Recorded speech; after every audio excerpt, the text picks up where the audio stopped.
স্বৈরাচার শেখ হাসিনাকে পদত্যাগ করে ছাড়ছে, সেই ছাত্রদেরকে নিয়ে আমরা শিক্ষকরা মিলে এই দেশের আপামার জনগণকে নিয়ে আমরা আপনার পদত্যাগ করে ছাড়বো। মাননীয় শিক্ষা প্রতিষ্ঠান আমি বললাম না আপনার নামের আগে মাননীয় হাতে না, আপনি মাননীয় না, আপনি সম্মানিত না। আমি আপনাকে বলবো শিক্ষা উপদেষ্টা, আপনি যদি আমাদের দাবি আদায় না করেন, আমাদের দাবি না মেনে নেন, আপনি পদত্যাগ করেন। ভাই আমরা আজ থেকে 10 দিন যাবত রুড়ে খেয়ে না খেয়ে আমরা শুয়ে বসে মশার কামড়ে রাত কাটাচ্ছি, কিন্তু আমাদের খাওয়া আমরা 2 টাকা বাসায় থাকলে হাঁস মুরগি পাইলে আমরা ইনকাম করে যেভাবে হোক থাকতাম, আমরা রাজপথে আছি, আমাদের কিছু টাকা নিয়ে আসছি ভাই, আমাদের এই টাকা দিয়ে তো পেটে ভাতও নাই, এই জন্য খাওয়ার অভাবে এই অবস্থা হয়ে গেছে, অসুস্থ হয়ে গেছে গা। আমরা এন্টারে চিকিৎসা কি করবো? আমাদের দাবিটা ছিল, আমাদের দাবি তো মাইরেই নিছিল, আমাদের টাকা বরাদ্দ হয়ে গেছে, আমাদেরকে কেন টাকা দেবেন, আমাদেরকে বেতন কেন দেবে না?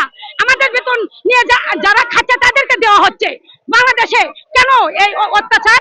কেন এই মাননীয় উপদেষ্টা আমাদেরকে বলেছিল 14 তারিখে বৃষ্টি ভিজে আমরা আন্দোলন করেছিলাম, সে আন্দোলন বলেছিল যে আপনাদের আর আসতে হবে না, এই 1 মাসের মধ্যে আমরা বেতন করে দেব, তবু বেতন করে দেয়নি।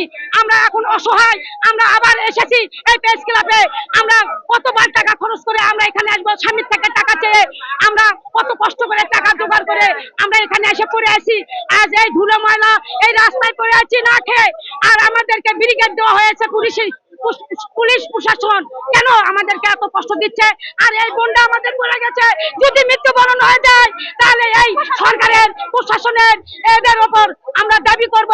আটকে রাখছে, আপনারা বাটা করে খাবেন, তা হতে দেব না কোনোভাবে না।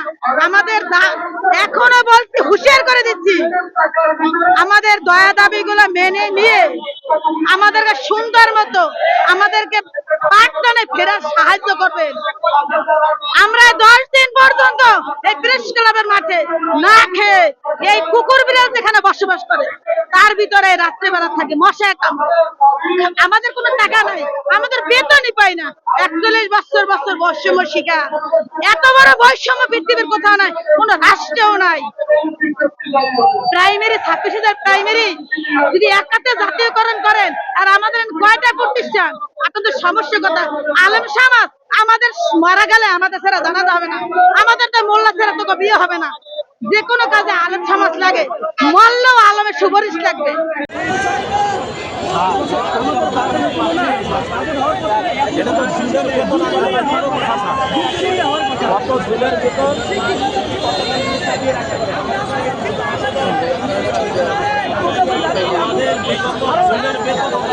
জুন মাস থেকে